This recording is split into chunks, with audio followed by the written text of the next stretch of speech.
Marehemu MC Pilipili alikuwa ni mtu wa Mungu na mtu wa ibada sana, na hapa tunazungumza kupata undani kidogo kutoka kwa Kuhani Musa ambaye siku za hivi karibuni ameonekana kuwa na ukaribu sana na marehemu MC Pilipili.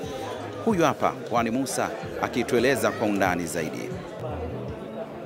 Ni jambo ambalo liko wazi kwamba MC Pilipili pamoja na karama na vipaji vingi alivyokirimiwa kwa maana ya kwenye tasnia ya UMC, lakini pia kwenye comedy, tunajua pia alikuwa mtumishi wa Mungu, kwamba ametoka kwenye familia ambayo ni familia ambayo ya wacha Mungu na ina watumishi. Kaka yake mkubwa ni mtumishi na yeye mwenyewe pia ni mchungaji. Kwa hiyo kwa namna hiyo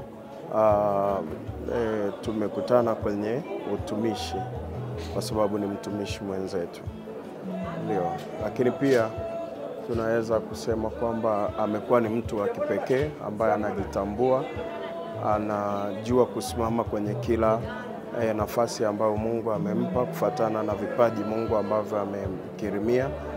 Kwa hiyo na amejitahidi kugusa maisha ya watu wengi sana, na kuwashika mkono vijana wengi, na ndio kwa maana msiba wake umegusa watu wengi sana, na kwa sababu hiyo ndio maana na mimi mwenyewe nimefika hapa, kwa sababu tulikuwa tuko karibu naye sana.